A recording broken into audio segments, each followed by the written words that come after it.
से देखातु गोटे चिठी कौटी आम दस्खत कर समस्त विरोध करते कि से निज मनरू से निजे एका एका या स्थगित कर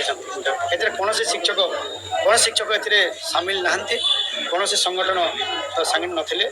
निजे ये आलोचना कले मत मागिले किंतु कहीं मत देले नहीं आंदोलन चालू रहे बोली समस्ते कहले किंतु महासचिव निजे से रूम रे बसिकी हॉल रे बसी हॉल रे मीटिंग होता कि मैडम जाकर से रूम रे से निजे कहीदेले आम यहाँ गोटे स्थगित है मैडम कहीं आम से कहीपर मैडम कहले स्थगित कर सरकार सहित मुझे आलोचना करी दाबी पूरण होगा जाऊँगी तेणु बर्तमान स्थगित रखे से कहले पुराना पेनसन एपीटीएफ संघ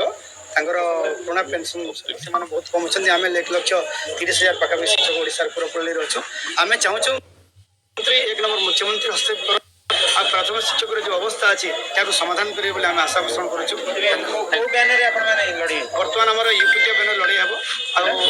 आगे जो निर्यास बाहर आम सब शिक्षक मान नहीं आपको पुणी थे महासंघ आम यूपीटीएफ अच्छी मिलित महासंघ अच्छी आगुरी चली से आगुरी भी आंदोलन आप देखिए गत आपंकर नवेम्बर मसरे 4 दिन धरिक आम सते 37 आम राजरास्तार प्राय 1.5 लाख शिक्षक परिवार बसी से बैनर आम लड़ाई आगामी दिन आपण समय देबेनी सरकार समय मागिले सरकार आम तो गला वर्ष नवेम्बर मसरू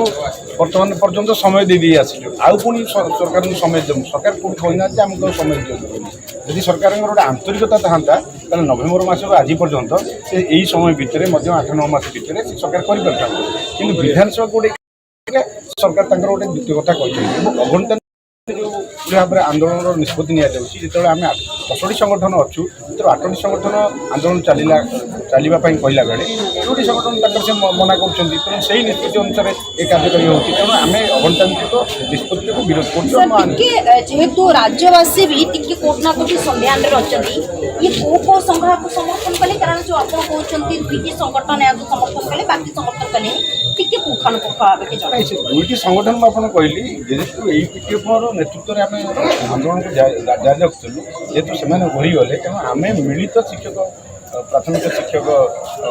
फेडरेशन तरफ आम आंदोलन को पुनर्बार ओल्ल तेणु एत कौन सन्देह ना तेणु आम आंदोलन निश्चित ही करूँ जेपर्यंत माननीय मुख्यमंत्री ए हस्तक्षेप करना तेणु एमती बहु अधिकारी प्रतिश्रुति देते मुख्य शासन सचिव गत वर्ष आमको प्रतिश्रुति देते 8-9 मास पूर्ण तेणु आउ समय आम मुख्यमंत्री हस्तक्षेप करते कथा कहते सर